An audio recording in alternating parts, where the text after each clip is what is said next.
In honor of a great man recently lost, Timmy and I invite two members of the 1988 National Championship from Notre Dame, Wes Pritchett and Frank Stams, both linebackers, to honor the great Lou Holtz, who passed away this week at the age of 89. We're welcoming number 30 and number 34 of the 1988 National Championship team, Wes Pritchett and Frank Stams. Both were part of the linebacker trio. They, along with Michael Stonebreaker, that sort of defined that defense under Barry Alvarez. But unfortunately, we're meeting under darker context than I'd like, because Coach Holtz, one of the better man to walk the planet, passed away this week at the age of 89. And he's one of my favorite people. He has my favorite expression, which I'll use at my daughter's wedding, which is the single greatest thing a father can do for his children is to let them know how much he loves their mother. But I just want to introduce Wes and Frank and let them hold court on a great man, Coach Lou Holtz. So welcome, gentlemen. Welcome to the podcast. Thanks for having us. Appreciate it. Thank you, Timmy and John. This is quite the pleasure for me. I'm honored. I mean, I'm flattered. Those are some very kind words, and gosh, I hope I'm able to live up to the lore, as you might say. Well, don't worry about it. But why don't you gentlemen tell us a little bit about how you got recruited to Notre Dame? I guess Holtz would have been either in his first year, or you probably both got recruited under Jerry Faust. I'm going to take the lead on this. And so, yeah. So Lou Holtz came to Notre Dame. And so, the narrative was always written, Holtz gets there and, whips the team into shape. I like to think that Wes and I, being the senior members of I guess that class in '88, we kind of whipped him into shape. I don't know how many people are going to believe that, but we were so when he got there, we were so lucky to have him as our head coach. I mean, I've never met leadership like his in my life, and I've been around some, like you guys, I've been around some great leaders, and that first day, so many, it gets talked about a lot, where he comes into the auditorium and takes control, Bald, blind, and boneless.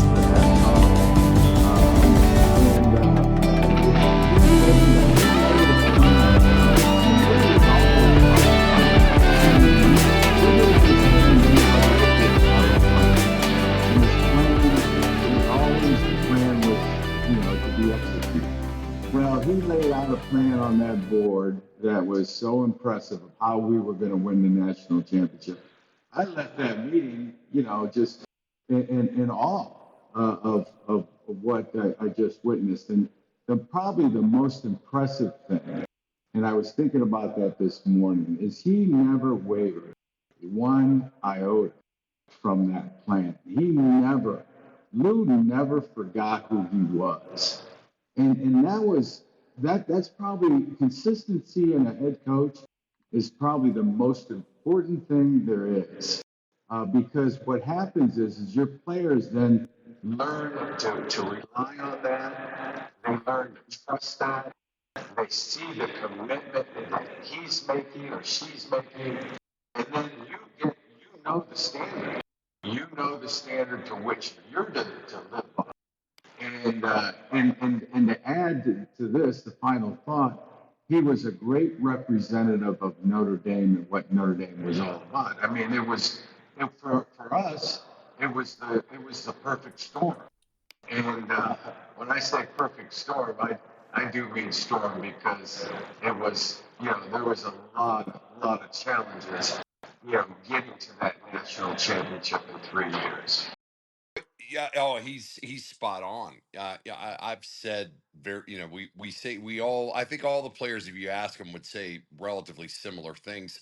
And I think I've sort of mentioned this the last time I spoke to you guys, but Frank was from Ohio. He was a big star. I got hurt my senior year. I had never, there was a lot, we've been through my whole story. There was a lot of, adjusting for me at Notre Dame. And since Lou has passed away, I've sort of thought it just makes me think back to all of it. Like, I really didn't want to go to Notre Dame. My dad basically forced me to go to Notre Dame. When I got up there, I hated it. I was the only kid that got redshirted. I wasn't traveling as a freshman. Well, because of those things, I ended up playing against the first team offense, and I had a great spring that next year. And because of that extra year, we won the national championship. And then who would have ever thought that I would have, that Lou Holtz parachuted into Frank and I's lives. And yeah, the only thing he changed from the moment he walked into the room was everything, literally everything. We had a lot of talent. We had a head coach that had never been in that position, that didn't have a system, and Lou was the antithesis of that. Everything, he knew exactly what your priorities were, how he was going to practice, what he was going to emphasize, and all the things that he said the first day that shocked all of us. He was saying the last day. He never changed. Not only was his consistency important, for us as football players, and I think it took 6 months, a year before we all kind of realized that, because it was so far out there the first time you hear it as a 21-year-old kid, or to whatever ages you are. But obviously we started buying into it, and by the third year we went 12-0 and won the national championship. And I think we had gotten it then. We bought into his process. We understood what was important. But I don't think all his famous three rules and all that stuff really meant as much to me then as they have as a father. Like with my children, I didn't really, at least almost like Lou gave us a framework, and I didn't know how to apply it. I didn't have a framework in my life, and I could take his framework, and that was all I knew to tell my kids. Will you tell everybody what that framework is? Those three rules? Well, the framework is that he had the three rules, and that was do what's right, do it to the best of your abilities, and let people know you care. Basically, be accountable, right? And we had a phrase: trust, love, commitment. I guess if you go back, you could attach each one of those to one of those three things. But if you could take anything in your life and apply it to those three rules, and it works. And it's very simple, and you can remember it. And I mean, he had all kinds of little phrases that he would say, but those were like sort of the cornerstones. And every time we would, I don't know, I just sort of told those things to my kids. I always and I just told them, you just have to work harder than everybody else. That's all you can do. And it's so far so good. But I think it's changed, and we were all scared to death of him when he was at Notre Dame. I had no relationship really with Coach Holtz at Notre Dame. Now, Frank and I did play in the Hula Bowl after we won the national championship, and he was, I mean, he was a little nicer, but I didn't really. Yeah, that's a funny story, actually. Well, let me jump in there. Lou was so far ahead. So Lou was Coach Holtz. When he came there, he was a seasoned veteran Yeah, coach and he had turned around 3 or 4 programs that had been through so many and seen so much, a lot. Lou was, if he was, people called him a Lou. They didn't understand the method. Familiarity breeds contempt. And there's a line. I mean, I've talked to some of those guys that played for Pritchett, and it was the same way. I mean, Lou would do anything for you, but there's that line where he's the head coach, and it's a tough game, and there's going to be times where you're going to have to do some tough, exhausting things, and without any sympathy, and I certainly fell into that category when I was there. I was playing fullback. For some reason, I thought I was going to be the next Larry Zonka. Well, when he brought the veer option offense with him, I was an I fullback at best. The best thing I ever did was that spring was break my leg. George Stewart told me that. Because the following spring, they came to me and said, what do you want to play? You want to play linebacker or tight end? Well, George coached the tight ends, and Barry Alvarez, he coached the linebackers. And, everybody recruited me as a linebacker coming out of high school. So I said, I'll give linebacker a try. Oh, it was a match made in heaven with Barry. I mean, there was such great chemistry between the players And not only that, but between the players and the coaches. And Lou made it all work. He made it all fit. And his method was so far. He was thinking through when we had that first meeting. He was thinking, what's this team going to look like 3 years from now? And Yeah. that was the path that he was on. And there may be, I would say, 2 or 3 guys in the world that could have done what he did. And so I break my leg and I make the move to the linebacker, and I just enjoyed it over there. Boy, I'll tell you, that was the best thing ever. Because at that first year, Fazio was a coordinator, and running a defensive practice a little bit different than running an offensive practice. Lou ran the offense, and Foge ran the defense. And then when Foge left to go to the Vikings, it was turned over to Barry. And then, Barry ran the defense, and that's that 88 year. And that's when it all came together. And when I say, Lou had that, he ran that offensive practice.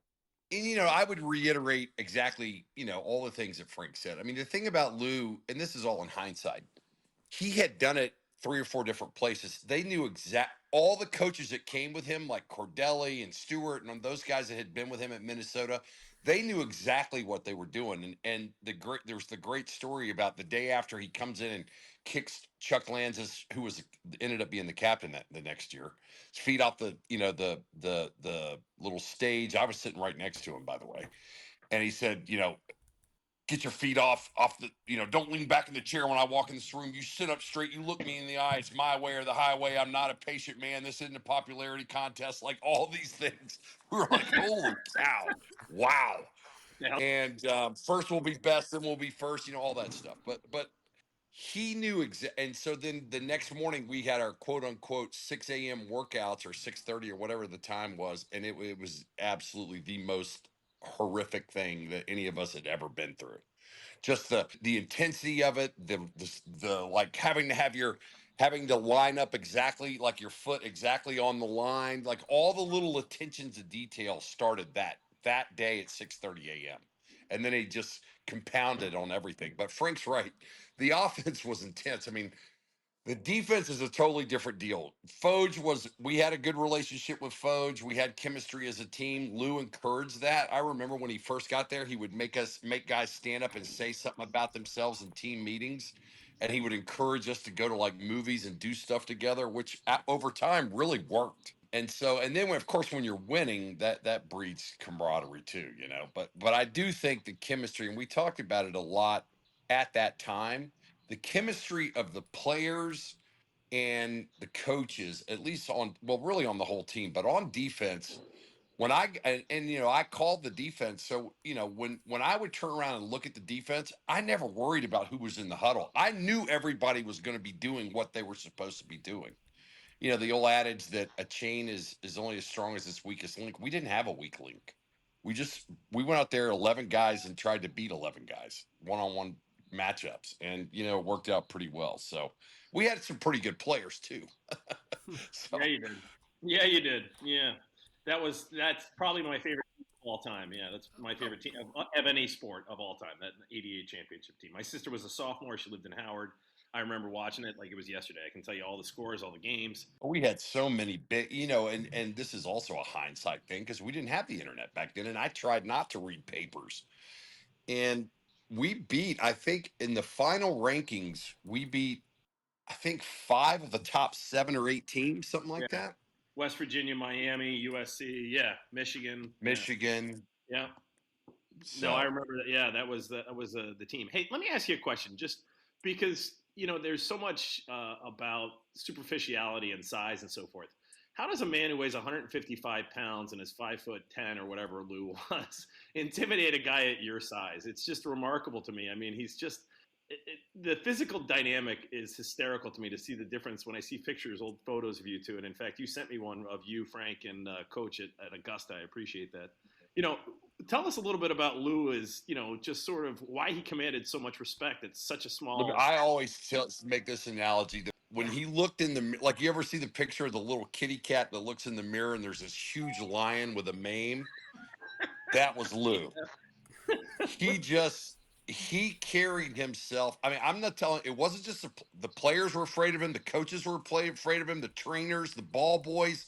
Like, he just commanded a level of respect that, I don't know, it was a God-given thing or what, but he was he wasn't, he was a player's coach and he would do anything for you, but he was the leader. You know what I mean?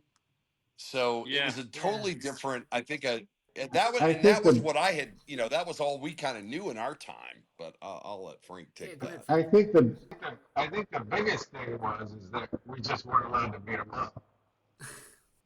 He was the head coach, and that's just the way it was. He had the whistle, he had the command, he had the power.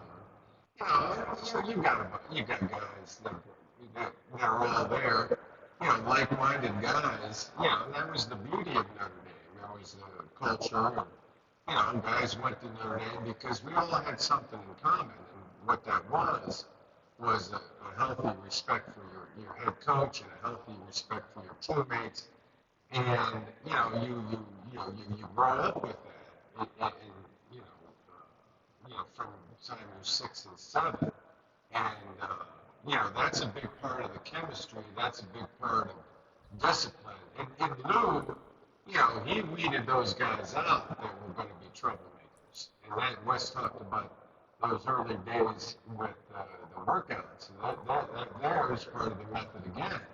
If you're not going to listen, you're not going to be part of that, then you're going to fall out early. And, we started that. Let's say we started those winter workouts with 100 guys. By the time we got to the field in spring practice, maybe there were 80 guys. So those guys, I was a bit irreverent. We can get to some of those irreverent stories.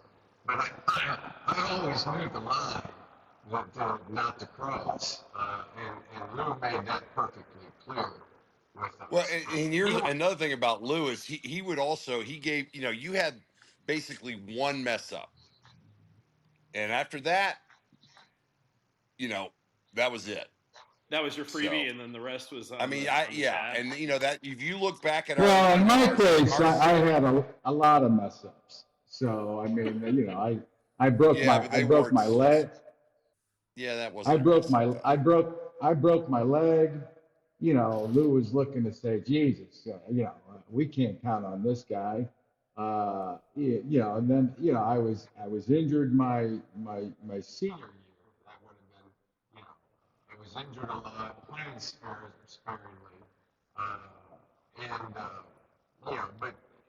Lou,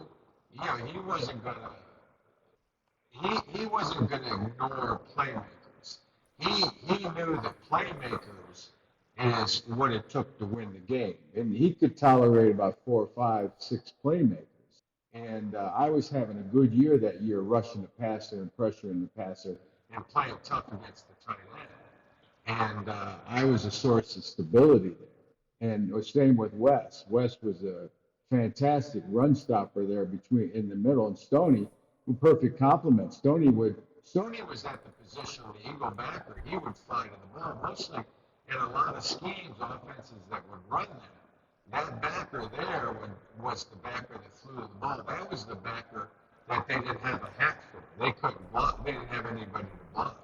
And Stoney because they're freaking double teaming me. And let's not forget, all three of you played in the pros, right? Yeah, and by the way, Zorich too. By the way, having to double team a good nose guard helped all of us linebackers. Believe me. Well, you all played in the pros, right? Stoney played for New Orleans. Frank, you played for the Browns. You played for Miami. Who else did you play for, Wes? Bills and Falcons. Gotcha. Yeah, so that's a testament to you guys. To me, be a professional athlete is reflective. Is there any lessons you talked about it, Wes, that you take from Lou even now that you're in your 50s and 60s that you didn't appreciate back when you were 19 and 20 and 22 and dumb, as they say? Well, I appreciate the rules that I talked about, the 3 rules: do what's right, do the next right thing, and let people know you care. But I think just the consistency of all the words that he was the same person 6 months ago when I saw him that he was when he walked into South Bend that day. everything he said and believed for, it was real simple to him. Life was real simple. Believe in God. He apparently he said a lot of times the most important thing you can do is show your kids how much you love your wife. And that's a great, I mean, just everything he said was just gold. I mean, I've heard his speech 100 times, but every time he would say it, I would get teary-eyed and it would give me chills. I mean, I just never grew tired of it. And I guess if you say and do the right thing, then it never gets old, right? Because it's the right thing. So that would be it for me. I guess when I look at it from a distance, the thing I see is everybody these days seems to be worried about the fate of humanity, but it seems like Lou knew that humanity rests upon individual humans. And it was the humanity in the individual that builds up to something great that he understood, and I think a lot of us lose track of these days. I don't know if that makes sense. No, I think that's very well said. I think that's very well said. And he did believe that. Yeah. Well, I think Lou, how do you want to define, characterize, it's hard to, what he, where he was coming from. But I think, Lou was, of everything, he was a realist. And, there was no hope in any of his strategy. He didn't leave anything to chance. We won on Monday and Tuesday. Yeah, that's right. And we were prepared. I remember he used to come out. Sometimes he'd wear this stupid Smokey the Bear hat on Friday and say that we were, he announced that we were ready to play. And what Lou would always do, is he would have us believe that if we didn't prepare the right way, we could get beat. And I'll never forget playing Rice and hadn't won a game, I think, in 40 games. And if we didn't prepare that Rice was going to beat us, and I actually believe that. Yeah.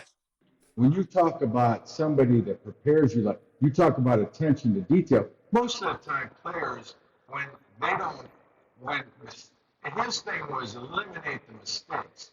And he grew up under the, my belief was the Paul Brown tree. Paul Brown always believed, and he's from that era. Paul Brown believed that, it's a game of mistakes. Those who make the fewest mistakes win. And that was Lou's whole thing, is we're going to eliminate mistakes. We're going to eliminate penalties. We're going to eliminate fumbles. We're going to eliminate mental errors. We're going to eliminate all that. And then, we're going to win games because the other team is going to lose them. There was a certain amount of element. But the other element to that is Lou was never afraid to take it right at you. I mean, he poured it on. I mean, he never backed down. Looking at that Miami game, man, he kept coming after him. And Miami had a lot of talent. But every time they scored, we scored. And he just kept coming after him. And he was a master technician as well, X's and O's guys. So, you talk about checking all the boxes. Lou checked all the boxes as a head coach. Now, did you guys become friends later in life? I saw that picture, Frank, of you and Wes. Who shot better, by the way, at Augusta? Listen, not only we were friends, I'll never forget that. And talked about the irreverence. And not to say, I don't want people to think that we're serious. We were probably the most unserious group of guys, irreverent guys ever. I remember it was the night before the national championship game, and I forget who had Pritchett. But Wes and I were roommates, and we decided, well, let's have a little fun. So we jumped in bed together, and when the door was open, Wes and I are both under the covers. You could see our shoulders. We both don't have shirts on. And the coach just looked at us like, what in the world is going on in here? But you know what? We loved playing for each other. We loved playing for our teammates. We just loved it, and I think that levity, kept it loose. And on the other side of the ball, Tony Rice was the same way. Tony had a lot of levity about himself. I mean, you think back, and I do believe it's a God thing, that Barry was the guy that that connected with me, Frank and I, and everybody on the defense. He let us be ourselves. Lou respected him enough that he let him kind of do his own thing, and it worked. And we were the guys because the offense was so serious. We needed somebody that was fun and having fun. Like whatever. That's an excellent point you make about Barry. Barry Yeah, was and that guy. Barry, I can remember we would walk in. Frank and I were fifth-year seniors, so we didn't. I mean, we were taking a couple of classes. I watched a lot of film with Barry, but he would be like, "Pritchett, listen, we need to. Today's the day. Like, there's no messing around. You got to make sure the young guys understand. Like we could have conversations like that. There was a time to be, goofing off and be light, and there was a time to be serious. But the guys all knew. Frank and I goofed off when the lights turned on Saturday. We weren't worried about anybody on our defense plan. Like we had dudes. You know what I mean? But I think our personalities all matched with each other, with the coaches and the players, to make it work and have a bond. And there's just so many things that have to go right to win. Especially in that back end. You had Todd Yeah. Lights, Magali. You had Pat Yep. Terrell, Corny Softball. That back end really Streeter. and Streeter, that back end really prevented the big play. But a couple of things about Barry, and Barry needs needs that credit. I remember him coming to me the night before the Michigan game. He said, "Hey, listen, we need you out there tomorrow. We need you to pressure the quarterback." And thank God I didn't let him down. And the second thing about Barry was, as I'll never forget, going into halftime at Pittsburgh. And Lou, it's a close game. And boy, you don't want a close game at halftime at Pittsburgh because then the fans stick around and they're still rooting for Pittsburgh rather than rooting for you. Because half that city is Notre Dame. And Lou comes in after the defense wasn't playing well. And Lou just paints the walls with the chocolate McDonald's milkshakes. And I see that, and I opened my big mouth, and I said, "Defense, that's a bunch of horseshit." And Lou heard me say that, and that's all he needed to hear. And he went off in like 20 minutes. And Barry grabbed me after that. He pulled me into the shower, and he said, don't you ever say that again." Shit, you talk about sticking your foot in your mouth. Because that made his life a lot harder. But he said it in a kind way. He said it, and it was all over. Barry he just was a wonderful compliment to Lou on that stuff. Just for those who don't know, Barry is Barry Alvarez, the defensive coordinator, head coach at the University of Wisconsin. Indeed. Barry had this. He loved to have fun. Like we would do this whole thing. I'm going to sell you some oceanfront property in Kansas, and I don't know. It was just the way that his personality was. He loved to be like funny and goof off, but he had a really innate, and I think that's why he ended up being such a great head coach. He had like to me, he had like a way of having a silent confidence about him that he just knew. Like he was so confident about what was going to happen. He was very different than Lou, but the effect was the same. I don't know. He was wonderful for us. I can't say enough good things about Barry. I have a great relationship with him and did at the time, and he meant a lot to our team and our defense for sure. Well, yeah, we thank you guys for sharing. John, do you have other thoughts? Or? No, I could sit here and listen to these two till tomorrow. So, you guys, it's beyond appreciated in taking some time out of your busy Saturday to talk to two dipshits. John and Tim, it's my pleasure. Any longtime fan of mine and Notre Dame, I always got the time. I'll come on your show anytime you want. I appreciate it, Frank. And I was just going to say the same. That listen, our pleasure. That anybody would even want to hear what we have to say 35 years later. So it's an honor. We've gotten to be, friends from afar, and it's a pleasure to be on today. Yeah. So, gentlemen, I think the best way to do this is to say thank you, Lou, for all you did for not just you guys, but for Notre Dame and for all the people and so forth. And it's sad to see a great man go, but he had quite the legacy he leaves behind. Amen. Yeah, amen.